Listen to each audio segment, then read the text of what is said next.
Y pues el día de hoy, chicos, cerramos esta temporada de cosecha de verdad así a lo grande. Hoy tenemos el honor de tener de invitadas a Helen Garnica de Perú y a Clau Cabello de México. Ambas regresan a su casa, ¿no? Estamos muy contentas porque la verdad es que en cuanto las dos terminaron sus participaciones dijimos no puede ser esto todo y decidimos volver a invitarlas. Entonces, pues hoy tenemos el honor de contar con su presencia.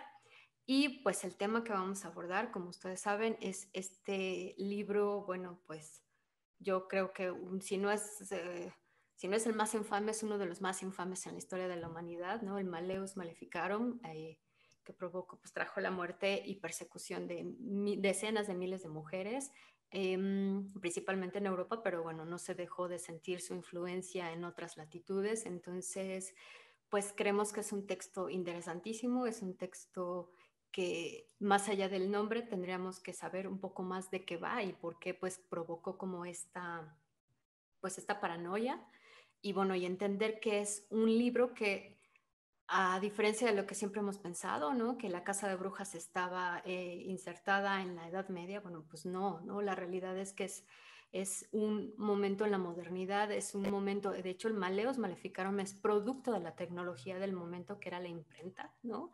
Y es gracias a la imprenta que tiene esta difusión por toda Europa continental y en algunas otras latitudes, como ya había mencionado. Entonces, estamos hablando de un texto que es producto del Renacimiento, ¿no?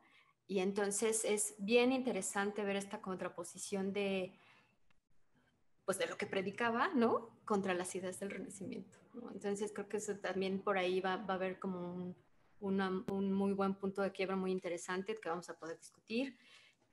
Chicos, sin más, pues la verdad es que no, la verdad yo ya quiero oír, ¿no? Las charlas, entonces ya Helen también está, ya todos estamos muy emocionadas. Entonces, sin más, chicos, los dejo. Vera, por favor, si nos ayudas a hablar un poquito más de Helen. Claro que sí, y pues bienvenidos a todos, chicos. Esperemos que nos la pasemos muy bien hoy. Les voy a presentar, aquí está Helen, Helen Garnica, que nos acompaña desde Perú. Y les voy a platicar un poquito acerca de ella. No me voy a extender, pero bueno, Helen Flor Garnica Brocos es bachiller de licenciatura por la Universidad Nacional Mayor de San Marcos y es magíster de literatura hispanoamericana en la Pontificia Universidad Católica de Perú. Forma parte del comité editorial de la revista Entre Caníbales y del grupo Lovecraft Perú. Además tiene un canal de YouTube llamado El Cajón de Medea, así que síganla, chicos, en YouTube. Actualmente se desempeña como docente de la Universidad Tecnológica Privada de Perú y su campo de estudio se enfoca a la narrativa centroandina, al decadentismo y al terror. Helen, pues muchísimas gracias por estar con nosotros. Te dejo el espacio y pues adelante, te Buenas escuchamos. noches. Muchas gracias, Vera. Muchas gracias, Claudia. Quisiera también extender mi agradecimiento en las noches de los tiempos por haber organizado este evento y por haberme vuelto a invitar. Entonces, como ha estado señalando Claudia, hoy voy a hablar sobre el Malleus Maleficarum, que es este libro que, como bien han indicado, es producto de la modernidad. Estoy compartiendo pantalla, entonces cualquier duda o consulta que tengan, la pueden ir dejando en el chat y luego va a haber un espacio para que conversemos, ¿no? Entonces, yo me voy a centrar básicamente en el primer capítulo, porque este libro vamos a conversar un poco sobre su estructura, pero antes les voy a leer esta pequeña cita para que puedan entender el porqué del título de esta charla. Y más amarga que la muerte, puesto que la muerte corporal es un enemigo terrible y manifiesto, pero la mujer es un enemigo quejumbroso y disimulado. Entonces, para estos dos dominicos, Sprenger y Kramer, la mujer pues es un ser que es incluso más amarga que la muerte. Antes de empezar, habría que contextualizar un poco, lo vamos a hacer de manera muy breve, la bula de Inocencio VIII. Esta bula va a ser importante porque su promulgación va a ser el 5 de diciembre de 1484 y el objetivo principal o los objetivos van a ser dos. Uno era propalar la fe católica porque en esa época pues no solamente existía el catolicismo, existían muchos otros movimientos religiosos más, desde el arrianismo hasta los albigenses. Entonces, de hecho, San Agustín mapea más de 100 discursos religiosos, ¿no? Él lo llama herejía, pero eran 100 maneras distintas de acercarse a la figura de Cristo o a una figura divina, no necesariamente la judeocristiana. Entonces, lo que busca Inocencio VIII es instalar la fe católica como oficial. Él dice de que es para difundir, para propalar y también para afianzar, ¿no? Porque de hecho estaban en un momento donde todavía no se habían constituido religiosamente como el grupo más fuerte. Luego tenemos la autorización para casar herejes. Esto es bien interesante porque lo que hace con esta bula es un documento nada más, bastante breve, pero lo que hace con esta bula es autorizar la caza de brujas por el norte de Alemania. Nosotros sabemos que históricamente Alemania es el espacio donde más brujas fallecieron, o donde más mujeres acusadas de brujería fallecieron. Entonces es como que va a aludir a ello y valida la ira de Dios, ¿no? Dios es quien lo encomienda legalmente el poder cazar brujas. Ahora, esto es bien importante por dos razones, porque la bula se entronca con un pedido directo de los dos dominicos, de Jacob Springer y Heinrich Kramer, ¿no? Él señala de que, y aunque nuestros amados hijos Heinrich Kramer y Jacobus Springer, profesores de teología de la Orden de los Frailes Predicadores, han sido nombrados por medio de cartas apostólicas inquisidores de estas perversiones heréticas, el primero en los ya nombrados territorios del norte de Alemania, en los que se encuentran las localidades citadas, y el segundo en ciertas regiones que se hallan a orillas del río. Entonces, él lo que hace es validar la caza de brujas por una razón. Estos inquisidores querían pues acusar a las mujeres de brujería y tenían la oposición del alcalde y los gobernantes. Lo que hay que entender es de que no era que todas las personas creían en brujas. De hecho, en este espacio, en el norte de Alemania, las autoridades civiles se oponían a la caza de brujas, y más bien estos inquisidores hacen esta suerte de mediación para pedir que se autorice, ¿no? La historia dice que en realidad Jacob Springer no tenía nada que ver, que el que había organizado todo era Heinrich Kramer. De eso vamos a conversar un poquito más adelante, pero esta bula va a ser fundamental porque instala un antes y un después en el devenir de lo que, como ya han comentado Claudia y Vera, será la modernidad, ¿no? Es una autorización expresa de la caza de brujas, y para ello no solamente se ampara en la figura de Dios, sino también pues hay todo un proceso jurídico. Desde la recepción de cartas, se les tiene que enviar cartas para señalar la acusación de brujería, el anuncio del obispo de Estraburgo. Lo que hace Inocencio VIII es señalar que este obispo va a ser el responsable de custodiar de que se proclame la bula y que se autorice y que se le otorguen todo tipo de poderes a estos inquisidores. Y este poder pleno implica varias cosas. Voy a leerles una cita muy breve. ¿No? Dice: amenazará a todos quienes intenten molestar o atemorizar a los inquisidores, a todos a quienes se le opongan, a todos los rebeldes, o cualquiera fuese su alcurnia, fortuna, posición, primacía, dignidad o condición. Entonces, lo que se hace es legalizar el proceso de caza, poniendo a la figura de los inquisidores como fundamentales y capitales, para que no importaba la religión, no importaba la condición, no importaba incluso la clase, ¿no? Entonces, es como darle la vuelta a esta autoridad civil que se estaba buscando fundamentar, que se estaba buscando instalar, y pues instalar la autoridad de la iglesia. Entonces, muchas personas de ambos sexos, despreocupadas de su salvación, ignorando la verdadera fe católica, se han abandonado a demonios, íncubos y súcubos, y por medio de sus encantamientos, hechizos y conjuras y otros embrujos y odiosos artificios. Entonces, es preciso entender la bula como una autorización para estos inquisidores, y también como una manera, que ya dijeron, de comprender un poco cómo se va a cimentar la modernidad. La Iglesia Católica vuelve a tomar primacía, instalándose sobre las autoridades civiles y validando pues la ira de Dios contra todo aquel acusado de brujería. Entonces, esto un poquito. Y luego ahora sí vamos a conversar sobre el Malleus Maleficarum. Esta es una composición de dos dominicos, aunque en realidad hay varias teorías que dicen que solamente fue obra de Kramer. Y posiblemente fue solamente obra de Kramer porque este inquisidor era un poco extraño. De hecho, había recibido varias denuncias de las mujeres de su comunidad. Le gustaba durante la concesión preguntar sobre los actos sexuales, y a veces instaba a que sus fieles le confiesen todo tipo de depravaciones que según él habían tenido con los demonios, ¿no? Y luego de la publicación del Malleus Maleficarum fue procesado por la propia Inquisición por justamente haber incurrido en estas prácticas que ya lindaban con la lujuria.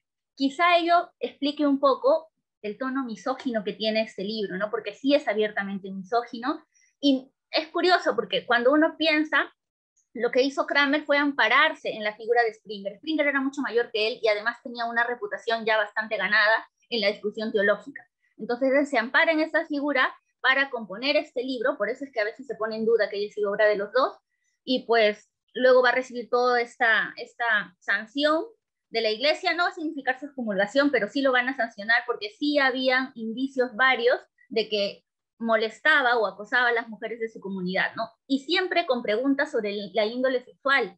Y cuando uno lee el libro se da cuenta que el grueso de pecados están relacionados a los que él llama de bajo vientre, ¿no? Porque justamente es donde se origina el mal, del ombligo para abajo, señala. Entonces, tenemos como que esta composición de ambos dominicos es una suma escolástica, porque toda la primera parte es una discusión, nosotros nos vamos a centrar en esa parte, es una discusión para pensar qué cosa es la bruja. Entonces va a citar desde San Agustín, Santo Tomás, también va a hablar del canon Episcopi, de Séneca y de Sócrates, ¿no? Hay muchas figuras a las que va a citar continuamente, desde figuras que ya están pues recuperadas por el renacentismo, hasta testimonios o casos que ellos van a señalar que directamente encontraron. Ahora, lo que ha dicho Claudia hace un ratito es fundamental para entender por qué fue tan popular, este tratado. No es el único que existía. De hecho, había para la época multitud de tratados, ¿no? Tenemos incluso, por ejemplo, cuando se habla de los juicios de recuperación de Salem, se habla de cómo, me dio el nombre, un ratito me acuerdo, pero se habla de del demonología, o sea, de cómo se buscaba, pues, un poco establecer todos los tipos de herejías, y ya estaba en discusión, ¿no? Ya esto se venía discutiendo desde casi el siglo X. De hecho, ellos van a hablar del canon Episcopi, que es un texto fundamental para comprender un poco de que para ellos las brujas eran simplemente ilusiones de algunas mujercillas que soñaban que estaban volando por los aires. Pero lo que va a hacer este libro es instalar que las brujas sí existen. Por eso toda la primera parte es una discusión sobre si existe la brujería o no existe. Entonces, hay un encuentro que lo va a llamar Biblia del Inquisidor, una feliz coincidencia, mejor dicho, y entre comillas feliz coincidencia porque justamente aparece la imprenta y la difusión, o sea, la imprenta va a permitir que se publiquen varios ejemplares de este texto, ¿no? Hay una difusión rápida por toda Europa e incluso América Latina. O sea, solamente de 1486 a 1520 tenemos 15 ediciones. De 1574 a 1610 tenemos 6 ediciones. De 1660 a 1669 tenemos otras 6 ediciones, y pues este texto va a ser reconocido como la Biblia del Inquisidor. Van a ser dos hechos y los fundamentales. Uno, la invención de la imprenta, que lo va a conformar, como dijo Claudia también en el chat hace un ratito, como el segundo bestseller, ¿no? Tenemos como el primer gran bestseller a la Biblia, y tenemos este texto también como uno de los más populares. 30.000 ejemplares en circulación. Para la época en que fue publicado, es bastante. Y además de ello le va a ayudar el formato. El formato que tienen es 1/8, es decir, que es un formato mucho más pequeño. A diferencia de los otros tratados que son gigantescos, porque no había pues la imprenta, este va a ser mucho más accesible y los inquisidores van a poder llevarlo fácilmente. Es decir, la difusión de la imprenta y la facilidad de su acceso hará que este libro se existe como uno de los capitales para procesar a las brujas. De todas las mujeres que fueron eliminadas por esta fiebre inquisitorial que azotó Europa por casi 2 siglos, el 90% fueron féminas, ¿no? Mejor dicho, de todas las personas acusadas de brujería, el 90% fueron féminas. Y es curioso porque hasta antes del Malleus Maleficarum sí existía una discusión sobre qué era la bruja, pero no se centraba plenamente en la figura femenina. Hoy día vamos a tocar 2 tópicos, uno que es la constitución de la herejía, o sea, qué cosa es el pecado de brujería, y segundo, por qué las mujeres son brujas en su mayoría, según esta perspectiva, ¿no? Entonces, se va a entroncar con el inicio de la modernidad, con el Renacimiento. Es por eso que acá uno aprecia un conocimiento ilustrado. Este par no apela, como lo hacen, por ejemplo, otros textos, no apela al conocimiento popular nada más. Apela principalmente a fuentes grecolatinas, ¿no? Y también a los padres de la iglesia. Entonces vamos a tener como que una suerte de discusión letrada que se va a dar a partir de cuál es la constitución del pecado o de la herejía de brujería. La tortura coactiva comenzó a aplicarse en 1252, en tiempos del Papa Inocencio IV. recurso que se aunó con el resto de las peores penas posibles, cárcel perpetua o temporal, confiscación de bienes y tantas veces la temida muerte en la hoguera. Ahora sí, viendo un poco el porqué de este libro fue tan popular en su época y también por qué ha pasado a la historia, vamos a conversar un poco sobre ya el texto propiamente dicho. Primero vamos a ver la estructura. Tiene una estructura diádica, ¿no? Son dos grandes libros. El primero gesta las bases conceptuales y el segundo son los métodos de brujería. Para esta sesión vamos a hablar sobre las bases conceptuales. Los métodos de brujería van desde la capacidad de las brujas de impedir el parto, que de hecho también aparece en la primera parte porque es una característica constitutiva, hasta cómo pueden iniciar tormentas, ¿no? Y cuando uno piensa, pues sí era común en la época pensar que las brujas eran las responsables de las tormentas. Por eso el rey Jacobo VIII inicia todo un juicio de brujería en Inglaterra, acusando de que cuando había tratado de salir de la isla en la que estaba con su esposa, un grupo de nobles pues se había confabulado en su contra. Lo curioso es que en el caso inglés, este Jacobo VIII estaba acusando en su mayoría a varones. O sea, es como que este libro va un poquito moldeando y gestando todas las formas de un discurso pues que hará que históricamente cuando uno piense en bruja, piense de inmediato en una mujer y no necesariamente en un varón, ¿no? Entonces, seguimos. Nosotros nos vamos a centrar en la primera parte que trata de las concomitancias necesarias de la brujería, que son el demonio, un brujo y Dios Todopoderoso. Son 18 preguntas. Ellos siguen un método mayéutico. A los discursos de Platón, igualito. Cuando Platón cita a Sócrates, bueno, cuando lo que hace es un poco realizar toda la estructura socrática, uno sabe que el método mayéutico es pregunta-respuesta, ¿no? Y acá es igual. Es como que generan una pregunta, ponen toda la posición de la contraparte, acá van a discutir mucho con el canon Episcopi y con otros teólogos también, ponen toda la posición de la contraparte y luego lo que hacen es dinamitar punto por punto cada postura. Entonces es bien interesante porque es un libro que se puede leer fácilmente, a diferencia de otros tratados teológicos pues que empiezan ya sobre la base de un conocimiento dado. Estos no, estos empiezan de qué cosa es la herejía de brujería. Entonces con esa pregunta general van diseccionando cada elemento, ¿no? Por parte sí se vuelve un poco enrevesado, es cierto, pero o sea, si uno lo piensa en el contexto, pues es mucho más amable para el lector este tipo de formato. No solamente la rápida difusión, no solamente el tamaño, sino también la propia estructura. Es una estructura que te invita a la pregunta y respuesta. E incluso uno puede ir directamente al capítulo, ¿no? Por ejemplo, ¿cómo las brujas tienen comercio carnal con los súcubos? Ah, ya, entonces voy ahí directamente si es que hay una mujer acusada de haber tenido un comercio con un íncubo. Entonces, es bastante, en ese sentido, accesible la estructura de este libro, ¿no? Y en la segunda parte que trata de los métodos por los cuales se llevan a cabo las obras de brujería y de cómo pueden ser anuladas y disueltas exitosamente. Son dos grandes preguntas que están distribuidas en 16 capítulos, la primera, y en 8 capítulos la otra, ¿no? De ese no vamos a hablar el día de hoy. Ahora, como les había señalado, hay toda una fijación de los tratados, desde San Agustín hasta la apelación a los testimonios, perdón, no eran los tratados, sino hasta la apelación a los testimonios en los procesos de brujería, porque obviamente ambos son inquisidores y también van a apelar a su experiencia propia, ¿no? Esta es un poco la estructura y después de haber comentado esto, vamos a preguntar. Yo he planteado esta pregunta de si existen las brujas y discusión teológica porque es un poco lo que va a enhebrar toda la primera parte de nuestra conversación. Esta es la gran pregunta que se hacen los dos inquisidores, ¿no? ¿Existe el pecado de brujería? ¿Existe esta herejía? Como les comenté hace un ratito, el canon Episcopi, que es de Regino Frum, hacia el siglo X, establece que no, que en realidad la brujería es una ilusión de algunas mujercillas que no tienen nada que hacer, así ponen mujercillas, que sueñan que vuelan con Diana o con Herodías. Y acá pues resulta interesante porque son dos imágenes transgresoras desde el campo de lo femenino. Diana es una diosa que está vinculada al bosque, que se caracteriza por una virginidad, y además porque está también pues aunada a todo el mundo de lo animal, ¿no? Ella es la que protege las bestias, es una diosa cazadora, paradójicamente. Entonces es una diosa que escapa pues al patrón de estar vinculada al hogar, más bien ella tiene un campo de acción mucho más amplio. Y la otra figura es Herodías, que es la esposa de Herodes, es esta mujer que cuando la hija baila, le pide la cabeza de San Juan Bautista, ¿no? Y eso es pues como un gran pecado, porque ella es consciente de que el rey mismo temía que San Juan el Bautista esté presente, ¿no? Y además sabemos que Jesús lloró por la muerte de su primo. Entonces, ella es como el símbolo del pecado que ha sido un poco olvidado, de hecho, Herodías, y tienes a Diana. Entonces, lo que decía el canon Copy es que estas mujeres tenían los sueños o la ilusión de que volaban con ellas por los aires. Lo de la escoba ya viene mucho después y hay varias variaciones, ¿no? Entonces, por ejemplo, Eliza Lynn Linton, que es una escritora inglesa, recoge varios del siglo XIX victoriana, recoge varios testimonios donde las brujas no vuelan en escobas, sino que convierten al hombre en caballo y toda la noche están cabalgando en ellos por los aires, ¿no? Siempre hay este vínculo con lo sexual, eso sí.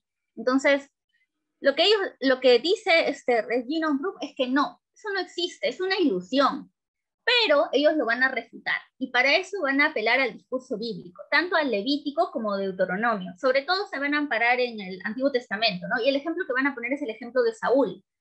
Cuando Saúl le pide, no sé si se acuerdan, pero en el discurso bíblico, cuando Saúl ve en peligro su gobierno y Samuel ya muerto, va donde una hechicera y le pide que traiga el alma de Samuel, y Samuel le reclama, ¿no? Le dice, ¿por qué me has despertado? Entonces, para ellos este ejemplo es importante porque sí existen las brujas. Este es un tipo de bruja, ¿no? Y luego hablar también de la Suma Áurea de Enrique Segucio para demostrar que las brujas principalmente se dedican a infligir la impotencia sexual entre los hombres. Vamos a citar de manera breve, ¿no? Si hay adivino espiritista entre ellos, hombre o mujer, ciertamente han de morir. Ese es el discurso bíblico. Serán apedreados. Su culpa de sangre sea sobre ellos. O también, como dice en el texto bíblico, a la hechicera no dejarás con vida. Entonces lo que ellos dicen es que no, en realidad se ha malinterpretado el canon episcopio, porque sí existe la brujería. Y la brujería se ampara, no en este texto del siglo X, sino se ampara en el discurso bíblico, lo tienes en el Antiguo Testamento. Por tanto, sí existe, y si existe, pues ahora hay que pensar cuáles son sus características. Una constante a partir de toda esta primera parte es la afirmación de se equivocan grandemente, ¿no? Siempre cuando se habla de todos estos autores que están en contra de la existencia de brujería, es como se equivocan grandemente. Entonces, es curioso porque de lo que se están haciendo, pues de manera implícita, lectores, convenciéndolos y llevándolos hacia su campo de creencia, tal como hace Sócrates, ir convenciéndonos de a poquito. Las primeras son las pitonisas. Para ellos las primeras brujas han sido las pitonisas, y de hecho hablan de las sacerdotisas de Apolo como un tipo de brujas, pero es que estas no hablan por su saber propio, sino que el diablo habla a través de ellas, ¿no? Y con ello, pues ya de arranque lo que hace es señalar que aquellas mujeres que tienen un rol religioso poderoso en alguna civilización, en realidad no son por sí mismas, sino que es el diablo obrando y usándolas a ellas. Lo otro es que la brujería es un tipo de herejía. Para ellos es la peor herejía que existe. Entonces sabemos que también existían varios tipos de herejía, pero esta herejía es la peor porque implica una abjuración consciente de Dios. Además hay toda una reinterpretación de la tradición en esta primera parte. Yo he mezclado todas las preguntas, ¿ya? Pero las preguntas son 18, que van desde qué cosa es una bruja hasta cómo las brujas pueden hacer para que los hombres dejen de que su miembro esté erecto. Entonces, es como toda una primera parte que se dedica a eso. Yo he mezclado un poco lo que les había comentado. ¿Qué cosa es la brujería y por qué las mujeres son brujas? Entonces, en esos dos polos nos vamos a mover, pero la información es de toda esta primera parte. Ahora, en esta reinterpretación de la tradición van a apelar a San Bernardo, ¿no? Porque San Bernardo demuestra que hay brujas heréticas, o sea, que una herejía, la brujería es un tipo de herejía, el peor hemos dicho. Entonces, luego tenemos de que el sacerdote no se equivoca, y eso es bien interesante, porque con esto tratan de criticar a aquellos hombres que ponían en cuestión la existencia de la propia brujería, ¿no? Es como una suerte de decir, no, pues la brujería sí existía, pero si tú siendo sacerdote dices que no existía la brujería y lo que haces es más bien abjurar del discurso bíblico porque estás negando algo que la Biblia dice, entonces tú no estás cumpliendo tu rol de guarda de la fe y por lo tanto debe ser procesado por la Inquisición. Y esto pues es como darle la vuelta a la discusión, ¿no? De una manera bastante progresiva, lo que van haciendo es no solamente refutando a sus pares, a los otros sacerdotes, sino también es que van señalando el por qué es legal torturar a aquellos que creen que una bruja no existe. Primero hay que convencerlos, eso sí. No dicen que la tortura se dé primero, sino que si hay alguien que no cree en la brujería, hay que convencerlo y llevarlo a la verdadera fe y a la verdadera razón para que entienda. Y si persiste, ahí sí se le tortura, ¿no? A los que creen que la brujería no existe, o sea, no a los practicantes. A los practicantes sí se les tiene que torturar de inmediato. Ahora, Las brujas existen en la medida que Dios lo permite. Y esto también es bien curioso, porque no es que Dios sea ignorante de la brujería y del mal, sino que Dios le autoriza al diablo para que él pueda hacer el mal. Y el ejemplo, pues, más destacado que tenemos es el caso de Job, y ellos apelan a este ejemplo, ¿no? El Job judio-cristiano de la Biblia se ve sometido a un juego un poco cruel entre Dios y el demonio, ¿no? En que el demonio le dice, tú a Job le das de todo, le das comida, le das familia, lo tienes en un puesto encumbrado y por eso tiene fe en ti. Pero si tú pusieses a prueba su fe, entonces Job renegaría de ti. Y vamos a ver cómo la fe de Job es sometida constantemente hasta llegar a un estado calamitoso en el que su cuerpo está cubierto de lepra, ya no tiene posesiones, ya no tiene familia, su mujer ha renegado y él se está rascando con un pedazo de maceta, ¿no? Y la mujer le dice, maldice a Dios y muere, y él se niega. Entonces, para ellos, la brujería existe y también todo pecado existe en la medida en que Dios lo permite. Pero eso no quiere decir que una bruja lo hace con el permiso de Dios, para nada. Apelan a lo segundo, al libre albedrío. Por eso es que Dios es importante para entender la concepción de la brujería, ¿no? Al libre albedrío, donde la naturaleza humana, pues, que nos ha insuflado el Señor, permite que uno elija entre los dos caminos, ¿no? Entonces, la bruja, por eso, es una mujer consciente del pecado que está cometiendo, porque de manera decidida ha optado por renegar del Cristo crucificado, señala. Entonces, ahí tenemos un poco las bases de lo que sería el por qué la brujería sí existe. Y lo otro ya es la asociación íntima entre el diablo y la bruja. Esto es importante para comprender de que sí va a haber siempre un encuentro carnal entre la bruja y el demonio. Incluso es curioso porque hay una parte en la que hablan de los demonios, ya les voy a comentar, cuando hablan de los sucubos y de los incubos, y comentan que algunos demonios tienen mucho honor y no quieren yacer con las brujas, ¿no? O sea, las mujeres que yacen con estos no tienen honor porque su deseo es monstruoso y pues están entregadas a vicios de depravación, especialmente las que son estériles, pero hasta los demonios dicen que tienen algunos honor y no quieren yacer con ellas. Me resultaba un poco curioso porque el diablo en este libro está bastante humanizado, ¿no? Y es por eso quizá más cercano. En cambio, Dios es como una omnipotencia que permite la emergencia del mal y que se alude de manera bastante breve. Acá las dos figuras más capitales van a ser la bruja y el diablo. Porque la brujería es alta traición contra la majestad divina y deben ser sometidos a tortura para que confiesen. Cualquier persona, sea cual fuere su rango o profesión, puede ser torturada ante una acusación de esa clase. Y quien sea hallado culpable, aunque confiese su delito, será puesto en el potro y sufrirá las penas dispuestas por ley, a fin de que sea castigado en forma proporcional a sus ofensas. Un ejemplo de este tipo de proceso en la que la persona, por más que confiese, iba igual a recibir un castigo, es la bruja del ámbar, de Meinhold. Entonces, es curioso esto, ¿no? Porque sí, pues sí se cumple. Las personas acusadas de brujería, por más que haya otros que le decían que no era bruja, igual eran procesadas. Al menos la iglesia buscaba procesarlas. Ahora seguimos. Y ahora, ¿qué pasa con el diablo? ¿Por qué el diablo va a ser una figura capital acá? A ver, el diablo no es un ser plenamente terrenal, es un ser espiritual. Eso es lo primero que establecen. El diablo está conformado por una materia distinta a la humana, es espíritu. Entonces, no es que el diablo ejerza un daño directo. De hecho, una de las cuestiones que se discutía era de que el diablo no pueden haber brujas porque el diablo directamente no puede atacar al hombre porque Dios no lo permite, ¿no? Si no, ya dice que la tierra se hubiese extinguido y todo estaría lleno de mal porque el diablo reinaría. O sea, porque el diablo podría hacer su voluntad, pero Dios no permite que haga su voluntad. Eso es lo que dicen los que están en contra del pecado de la brujería, pero ellos dicen el diablo, es cierto, ese es un ser espiritual, pero puede actuar a voluntad. Y para esto se va a basar en qué cosa? En el influjo de los astros.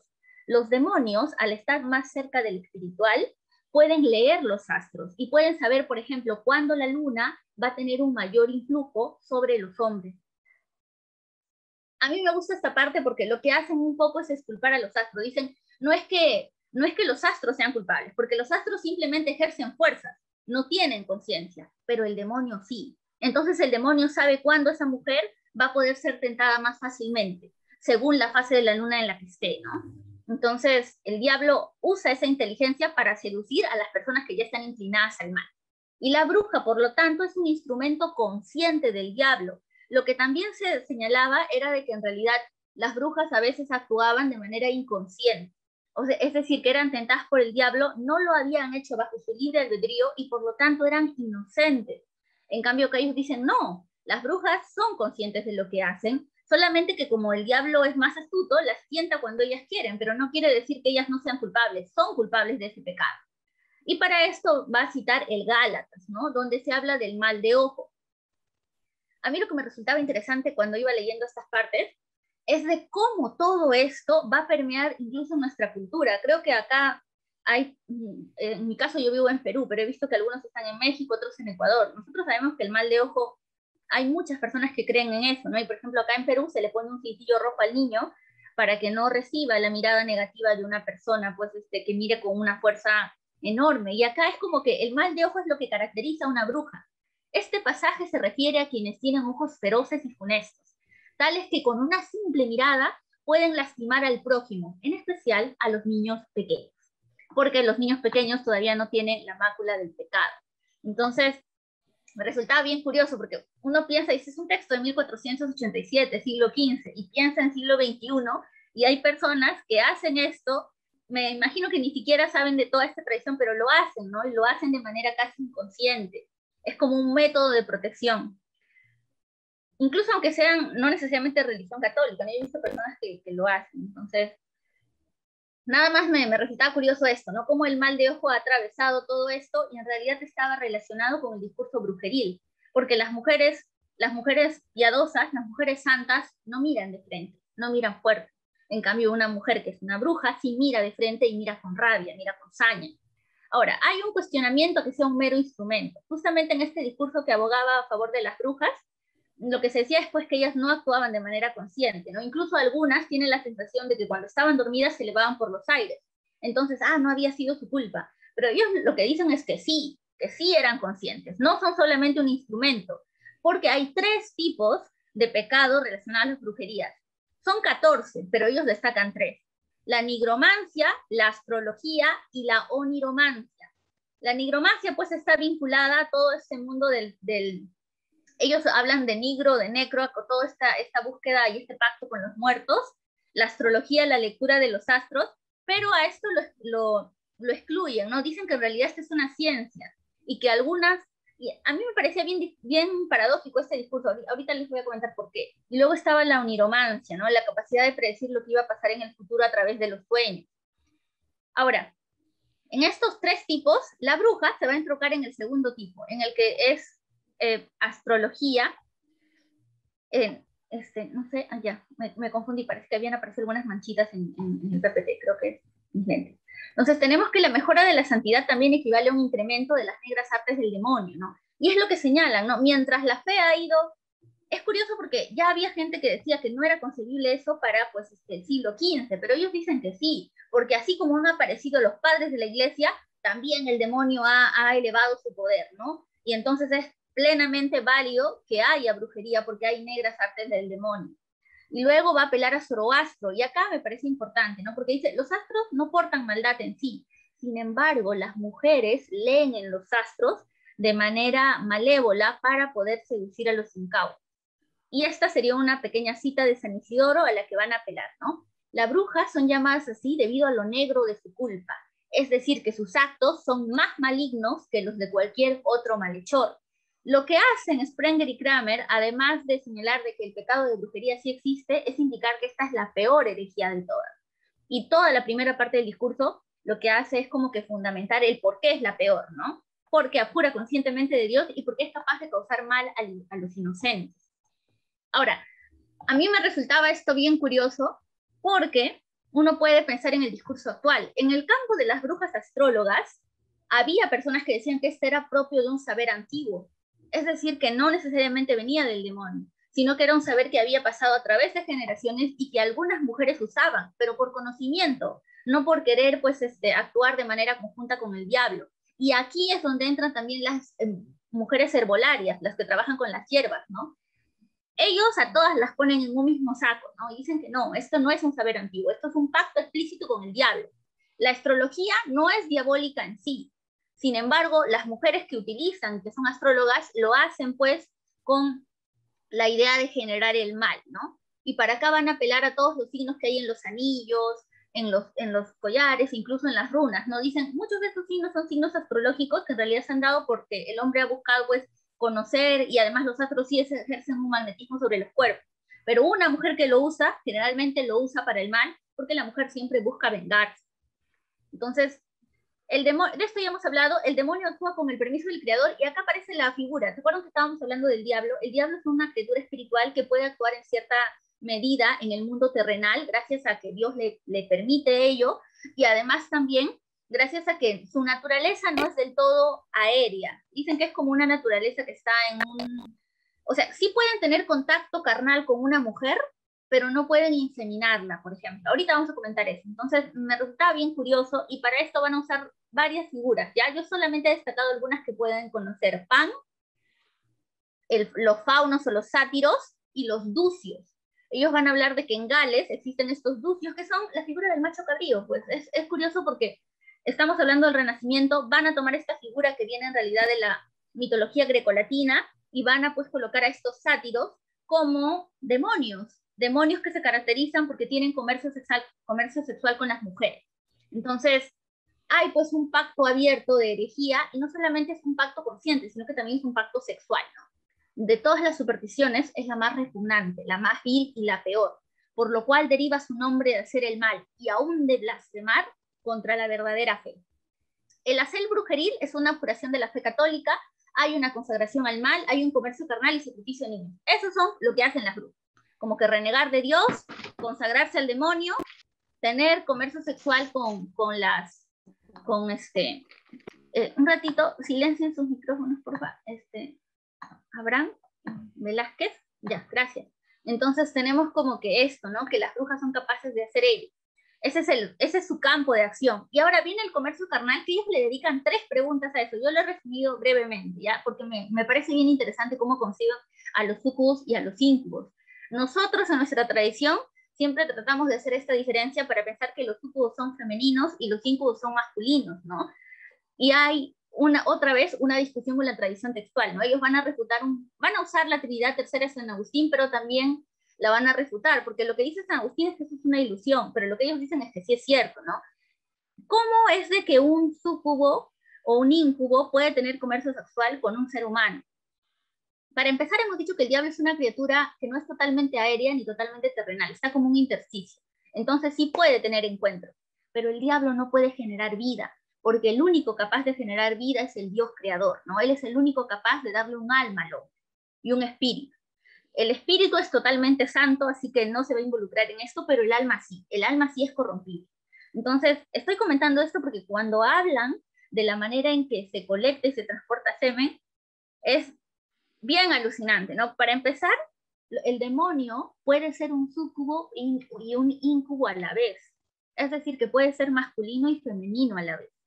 Lo que comentan es de que un demonio tomando la forma de súcubo puede aparecer en la noche en un sueño húmedo de algún hombre y hacer que hacer que aparezca el fluido, ¿no? Entonces esto lo colectan, y como ellos tienen el suficiente calor vital y la suficiente rapidez, lo transportan rapidito para que no se apague el calor que da vida, y se van donde la bruja, y esta vez se transforman en íncubo y tienen pues comercio sexual con ella. Así, de esa forma se genera la vida. No es de que sea un hijo del diablo, lo dicen claramente, no es hijo del demonio, porque el demonio no puede dar vida, es un hijo de un hombre, pero este niño pues está manchado, porque ese semen ha sido tomado en un comercio sexual anómalo. Entonces el diablo no puede crear, sino que elabora todo un simulacro en el que simula de que hay un encuentro carnal, ¿no?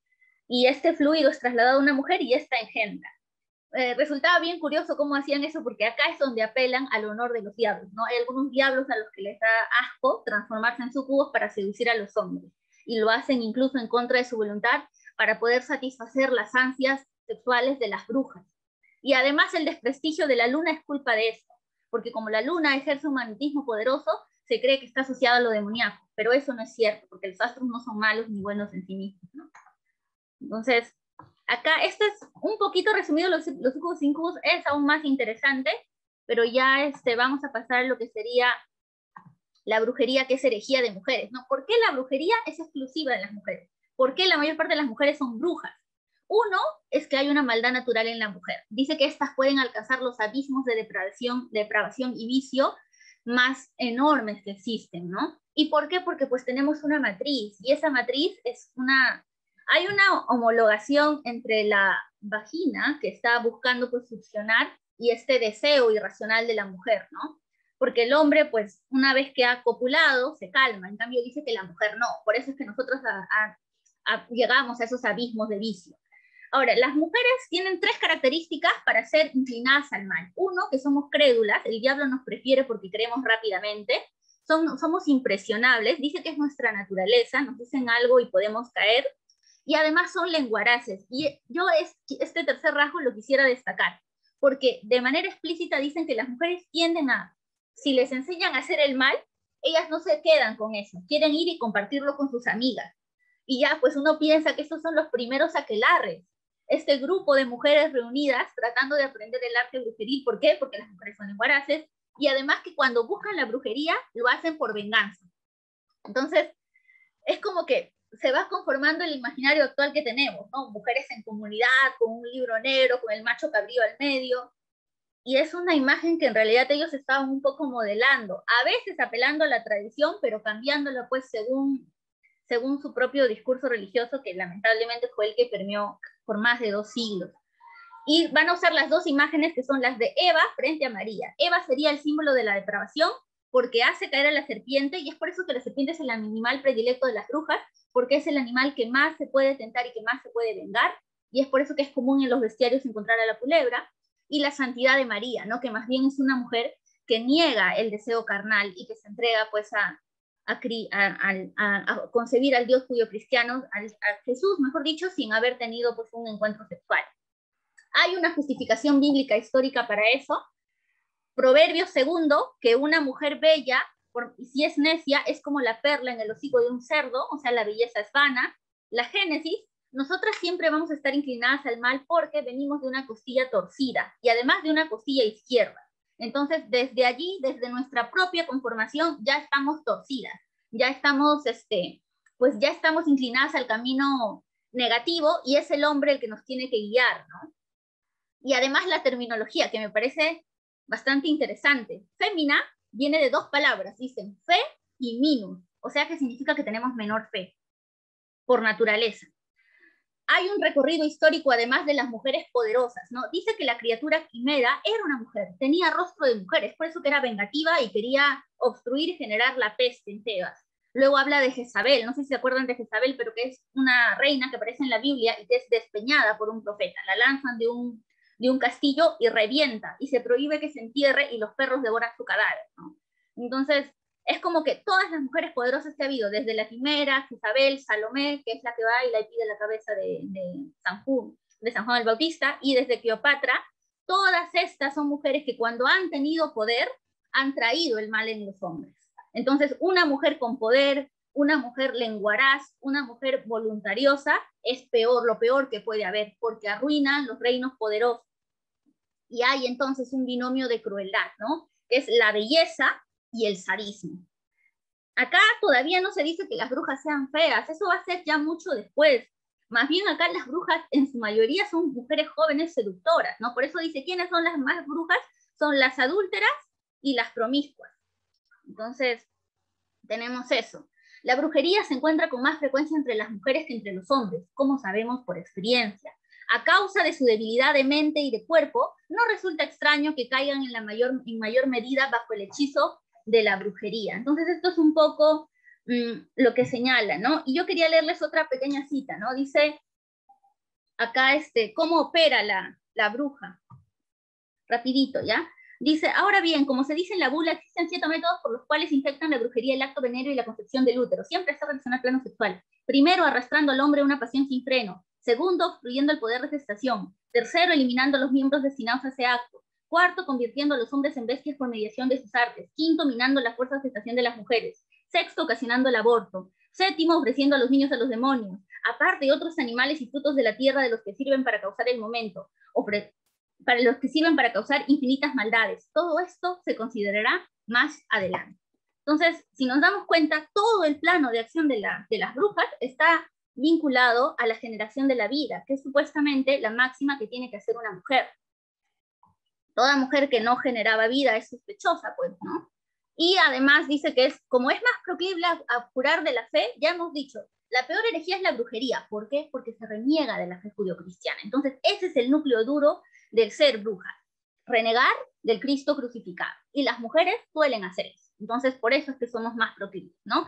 Además, dice que es un animal imperfecto, siempre traiciona. Eso me parece bien curioso porque es una afirmación del texto y para ello nuevamente va a apelar a la traición. Catón, por ejemplo, decía que las mujeres de una mujer siempre son lágrimas vanas, son como las de Dalila, que buscó tentar a Sansón para lanzarlo a su perdición.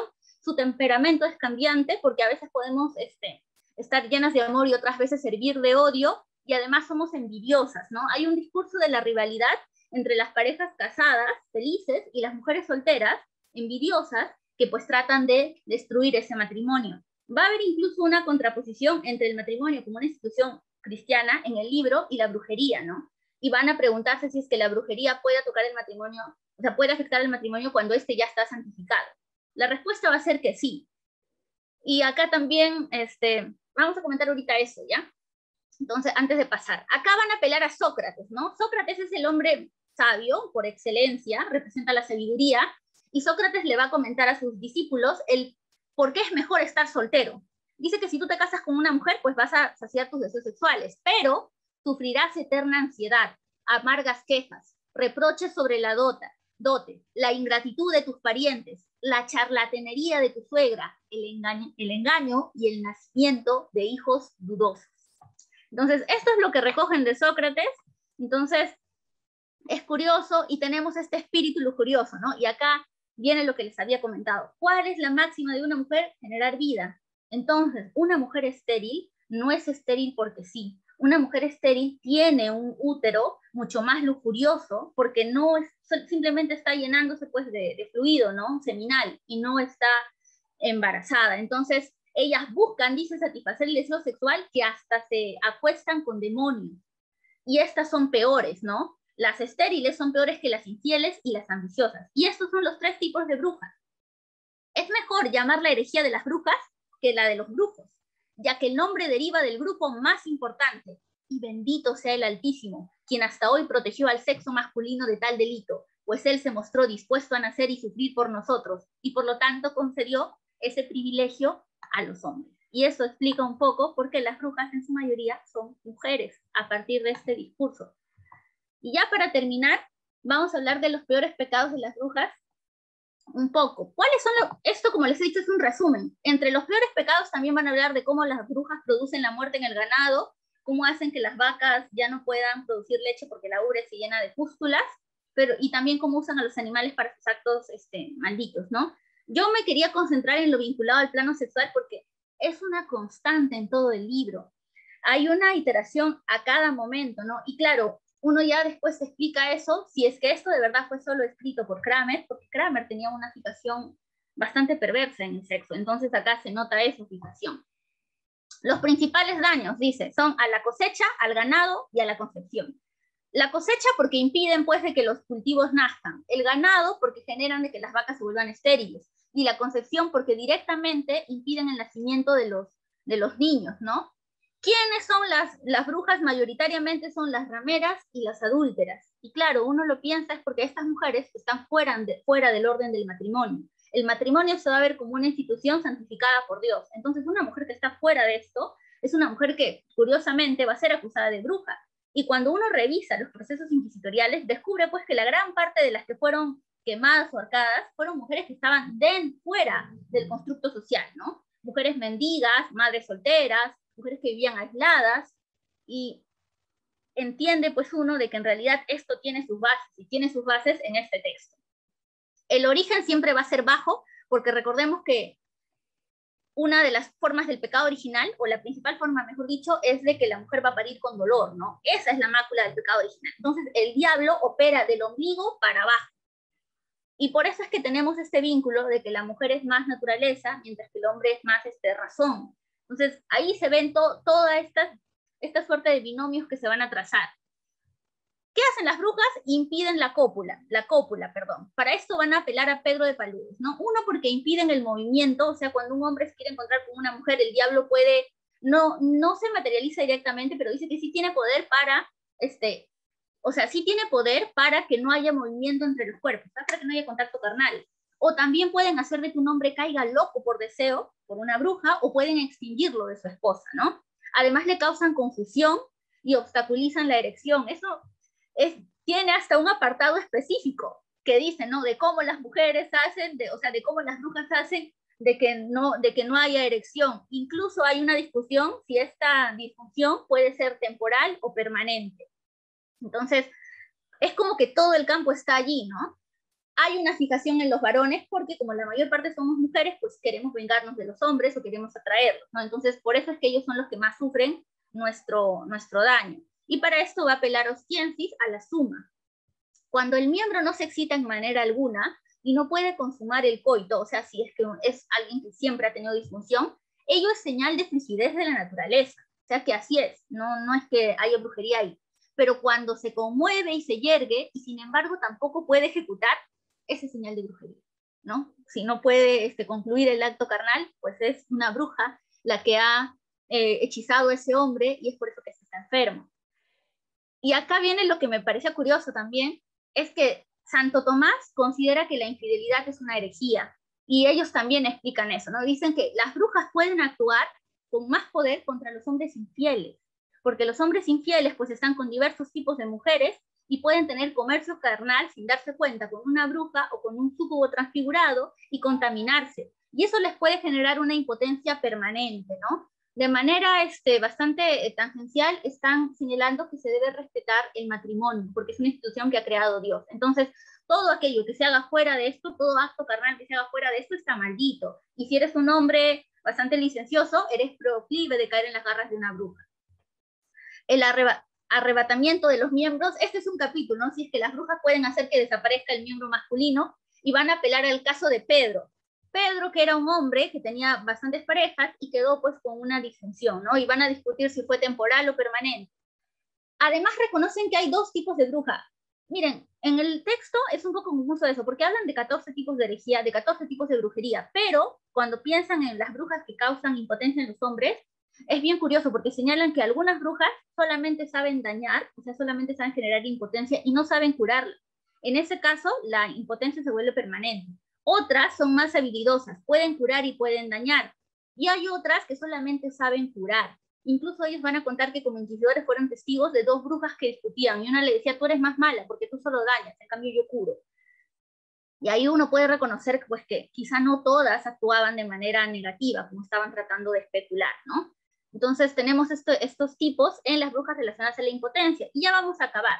Entonces una bruja es una anuladora de vida porque genera la impotencia en el varón, entorpece la concepción, y si no puede hacer esto, lo que hace es robarse a un niño, devorarlo y ofrecerlo al demonio. Y para esto van a hablar del caso del inquisidor de Burbia, ¿no? Donde una mujer había robado el niño de un como les dije, apelan desde el discurso teológico hasta su propia experiencia. Y acá van a apelar a la experiencia de uno de sus colegas, en las que se robaron supuestamente a un bebé y lo encontraron en una reunión de mujeres durante la noche que habían desmembrado al niño y bebido su sangre.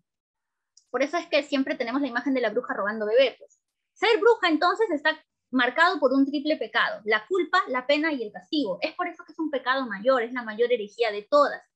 Y como siempre sabemos, Dios permite el pecado por la naturaleza humana, ¿no? Es nuestra naturaleza poder elegir nuestros propios actos y cada uno es consciente de lo que hace. Sin embargo, las brujas generan el mal para los inocentes. Y este era el otro caso que les voy a leer rapidito. Discúlpenme, me estoy yendo con el tiempo, pero quería leerles este caso porque me resulta bien interesante si lo pensamos a la luz de la pandemia que estamos viviendo, ¿no? Dice que en una ocasión una plaza fuerte quedó casi vacía por una plaga que produjo la muerte de gran parte de los habitantes. Corría el rumor de que cierta mujer enterrada estaba comiendo poco a poco el sudario en el que estaba amortajada y de que la epidemia no terminaría hasta tanto no se comiera el lienzo por completo y lo digiriese. Celebrado un consejo, el preboste y el alcalde de la ciudad abrieron la tumba y hallaron casi la mitad del lienzo introducido en la boca, la garganta y el estómago, ya digerido. Horrorizado, el preboste sacó su espada y cortó la cabeza, arrojándolo fuera de la fosa. inmediatamente la peste cesó. De eso que se concluye de que la peste, en este testimonio de este preboste, había sido creada por una bruja que estaba devorando, o sea, que seguía causando mal aún en su propia tumba. Es por eso que hay que separar la cabeza del cuerpo, ¿no? Entonces, como que hay una fijación siempre en todo lo que se relaciona con el bajo vientre, con el deglutir, con el sexo, con las esfínteres, ¿no? Recordemos que también una manera supuestamente de sellar el pacto del diablo y la bruja era que ésta le daba un beso en el orificio ventral. Entonces, hay 14 tipos de magia originadas en 3 clases de adivinación, que son la más terrible es la de invocación de demonios, luego tenemos la que leen en los astros y las que son capaces de echar hechizos, ¿no? Las que hacen sortilegio. Y ahora, la gran paradoja que queda es, si estas mujeres tienen supuestamente tanto poder, ¿por qué la mayoría son pobres? ¿Por qué la mayoría están fuera de la ciudad? ¿Y por qué la mayoría caen rápidamente? O sea, cuando las apresan, las torturan, no, generalmente el diablo no viene y se las lleva. Generalmente, a veces sí. Y la justificación que dan es esta, y con esto vamos a terminar la primera parte de lo que sería todo el Maleus Maleficarum, ¿no?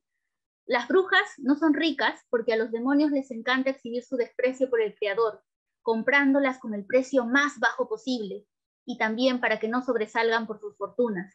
Segundo, no molestan a los príncipes pues desean mantener su amistad. Y si se preguntaba por qué no perturban a sus oponentes, o sea, a los hombres santos, se responde que un ángel del bien impide estas maldiciones. Ese ha sido, chicos, la primera parte del Maleus Maleficarum. Les agradezco mucho por su atención. Y nos hemos ido un poco más del tiempo. Gracias. No te preocupes, Helen. Muchísimas gracias por esta plática tan informativa acerca del Maleus, que yo creo que muchos de las personas que nos acompañan no conocíamos tan a profundidad este tema, sobre todo, como bien lo mencionas, de lo sexual.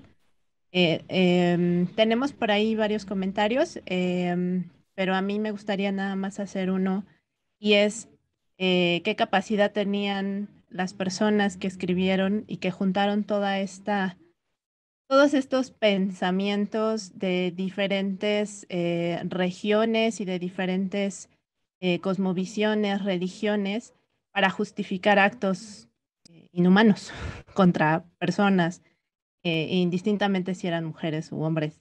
eh, qué, qué capacidad tenían estas personas. Pero bueno, tenemos por ahí, bueno, agradecimientos por la plática, Helen, también por parte de la Noche de los Tiempos, te damos las gracias. Lisbeth Carmona, excelente presentación. Francisco Méndez, gracias por compartir. Por aquí teníamos algunos comentarios.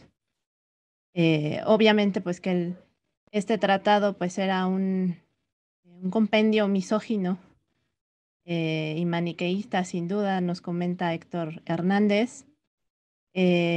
Por ahí Luis Fernando Reyes nos comenta Maleus Maleficarum, o cómo los hombres somos incapaces de aceptar nuestros fallos y limitantes desde tiempos inmemorables.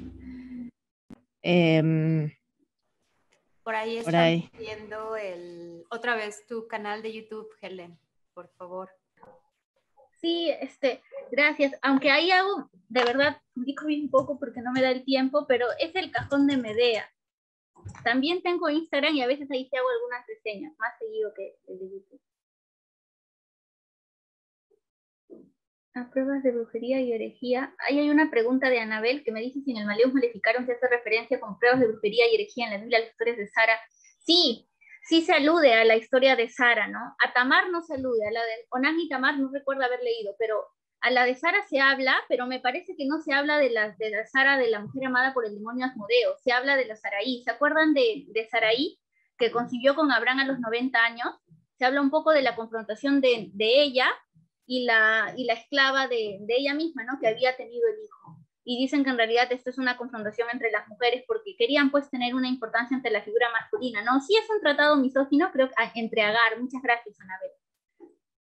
Así es, Aracelia, la que exilia. Se habla de esa confrontación, ¿no? Y de cómo Agar actuó de manera malévola contra Saraí una vez que ella tuvo al hijo. Entonces es como que siempre hay me resulta curioso porque es cierto que es un tratado misógino, pero también diría que es medio cabalístico, porque hay una fijación en el número 14 y en el número 3. Entonces, claro, si uno lo piensa, el número 3 es el número de la Santísima Trinidad, ¿no? Y lo que están postulando es una suerte de Trinidad invertida. Mientras que el número 14, pues sabemos que en el discurso bíblico se creó el mundo en 7 días. Entonces, es como que a cada momento es 14-3, 14-3, todas las herejías incluso las dividen en esas partes, ¿no? Entonces, de hecho que sí, pues como dijo Vera, es un discurso que bebe de toda la tradición anterior y que curiosamente, a diferencia de la tradición anterior que buscaba refutar o sea, el pensamiento misógino que más bien querían parar a la mujer, lo que hacen ellos es decir que no, que las mujeres somos ahí las que predominantemente somos brujas, y que de hecho Claudia seguro ahora al analizar las películas va a comentar un poco por qué ahí la figura femenina es preponderante, ¿no? Así es, Helen, aquí Antonio González dice, bestial ponencia, se aprende bastante sobre el comportamiento psicológico humano desde contextos antiguos, se extrapola a la actualidad más allá de lo religioso, y aquí yo complementaría un poquito nada más que el Maleo se considera uno de los primeros tratados en los cuales podría considerarse criminalístico porque menciona, o sea, tiene como cierta estructura en la cual menciona si existe o no la brujería, que el Maldeus dice existe, ¿por qué existe? Por estas razones, cómo identificarlo, ¿no? Que ya viene después, y cómo tratarlo, que pues en este caso era cómo matar, cómo asesinar a estas personas. Entonces se considera un tratado criminalístico, uno de los primeros tratados. Tania Norman dice, ¿podrías comentar el por qué la creencia de que las brujas comen niños? Creo que es porque la mayor parte de mujeres que al menos salen en este texto son mujeres que están vinculadas, como hemos dicho, al plano, están fuera del matrimonio, ¿no? Y varias de ellas son aborteras y parteras. De hecho, en la segunda parte que comenta Vera, que es donde se hablan de todos los tipos de brujería y de todos los métodos, dicen que las peor son las parteras, porque ellas explícitamente están haciendo el simulacro de querer que el niño nazca para matarlo y devorarlo, ¿no? Y devorarlo para poder sacrificarlo al demonio. Entonces es curioso porque si uno se da cuenta, las mujeres, esta creencia de que comemos niños, en realidad es de que comen niños, perdón, es una refundición de un pensamiento donde la mujer no se ajustaba pues al patrón de ser una esposa o de estar embarazada, ¿no? No es una generadora de vida, más bien ahí es una dadora de muerte y apura del principal cometido que debe tener una mujer, que es la concepción. Por ejemplo, acá alguien habla del libro de Jules Michelet, sí, ahí también se habla sobre la brujería. Y ese tratado también es importante, ¿no? Aunque obviamente ahí es una sistematización histórica. El Malleus lo hemos tocado acá porque el Malleus es como el libro fundacional, ¿no? Como dijo Claudia, con él ellos empieza, es curioso porque la modernidad coincide con esto. Entonces, sí, eso se creía Itzel. Acá hay un caso, ¿no? Hay un caso en el que se habla de un bar, no es un bar, es un lugar donde se alimentan el halcón negro, donde el dueño contaba que siempre que la mujer daba luz, el bebé nacía muerto, y resulta que era la partera, que fue acusada de brujería y que lo que hacía era matar al niño, porque no lo había podido infectar cuando estaba en el vientre. Ay, perdón. Entonces, eso. Muchas gracias, Helen. Aquí solamente igual comento rápido para Teresa Garza en estas ilustraciones del medioevo con hombres lobo. Hay una leyenda con un personaje de apellido Roulet en francés, que decía que esta persona se había convertido en hombre lobo y había devorado a un niño. Lo habían encontrado devorando a un niño. Se había hecho un juicio y habían determinado que hacía prácticas demoníacas y fue encerrado de por vida, pero era hombre. Entonces, bueno, pueden buscar por ahí la leyenda es francesa, tal vez pudiera tener algo que ver con esto. Fabián Ñañez, Helen nos pregunta, ¿por qué dicen que las brujas viven en los cerros? Eso es por lo que les comentaba un poco, de que están fuera del orden social. Las brujas, esto lo va a documentar Elisa Lynn Linton, que es una escritora victoriana, que mapea un poco el mapa de la brujería en Inglaterra y en Gales. ¿Ya? Búsquenla y la van a encontrar, tiene todo un tratado sobre brujería para el siglo XIX, pero ella recoge procesos y tratados que fueron reales. Y claro, ella misma también se hace la misma interrogante, ¿no? Y dice, ¿por qué siempre la bruja es la pobre, es la anciana, es la mendiga, es la que está afuera, es la madre soltera, es la que no está dentro del orden de la sociedad? Y si recuerdan en Salem, las dos primeras acusadas de bruja, una estaba con un hombre mucho menor que ella y la otra era mendiga y no iba los domingos a misa. O al mejor dicho, a misa no, ¿cómo se llama? A la labor dominical, ¿no? No iba los domingos a la iglesia. Entonces, si nos damos cuenta, siempre son mujeres que están al margen del centro, ¿no? O sea, están dentro del centro de la ciudad, ellas están fuera, viven aisladas. Entonces, no es que vivan aisladas, sino que la propia sociedad las ha espectorado, porque son mujeres que no cumplen el patrón de lo que debería ser pues una femenina tradicional. Eso lo comenta Lisa Linnington de manera irónica también. Dice, no, qué curioso que todas eran pobres, que todas eran mendigas, que no estaban pues protegidas por un hombre poderoso. Eso no quiere decir que todas sean así. De hecho, había brujas muy bien reputadas, ¿no? Uno es el ejemplo de la bruja de Berkeley, que era una mujer poderosa y que también recoge Lisa Linnington. Lo otro es que es curioso, ¿saben? Hay una novela, no sé si la pueden revisar, que se llama La bruja Lois, es de Elizabeth Gaskell. Ella un poco ahí va a explicar cómo la bruja siempre va a ser la forastera, ¿no? La extranjera, la que está al margen, la que es la otra. Y también Thomas Hardy, escritor inglés, tiene un cuento que se llama La mano podrida, el brazo podrido, perdón. Y ahí también vuelve a comentar eso, cómo estas mujeres están en los cerros o están en los páramos. Y es porque simplemente no tienen un lugar dentro de esta constitución de la polis, ¿no? Ellas están siempre al margen. Muchas gracias, Helen. Por aquí, Itzel Rosales dice, se decía que los hombres lobos se podían convertir en lobo porque el demonio les daba un cinturón mágico, una piel de lobo que se ponían encima. Y Luis Fernando Reyes nos comenta, y también puede estar ligado con el hecho de que la licantropía en el cine al menos está ligado a la maldición de los gitanos. Nos piden el autor de El brazo podrido. Ah, ya. Creo que Muchas es La gracias. mano podrida, El vaso podrido. Es de Thomas Hardy, pero es de Thomas Hardy, búsquenlo, lo van a encontrar. Y es curioso porque Thomas Hardy no ubica a la bruja en un mundo distante, la ubica en un mundo cercano, ¿no? O sea que sí existía en el propio espacio del campo del que él había venido. Muchas gracias, Helen. Chicos, si tienen alguna otra pregunta o algún comentario, este es el momento. Yo tengo una pregunta, Helen. En tu charla estabas hablando de, en este momento el Maleus, la bruja no estaba tipificada como un ser feo, ¿no? Uh-huh. Es una imagen, es una iconografía que se genera después. Eso, por ejemplo, también algo muy asociado con las brujas, pues por supuesto son las escobas, ¿no? Los familiares, ¿no? Especialmente los gatos, que hoy, por cierto, es Día Internacional del Gato. Felicidades a todos los bichitos. Pero entonces, esta iconografía que hoy está como, bueno, más bien que estuvo hasta el siglo XX, digamos, como muy presente con las brujas, ¿no? Ser feo, viejo, ¿no? Entiendo que tiene que ver un poco con lo que comentabas de, bueno, generalmente se trataba de mendigas, de personas aisladas de la sociedad, etcétera, etcétera. Pero, por ejemplo, la iconografía de la escoba, el gato, etcétera, ¿cuándo empieza a generarse como esta imagen?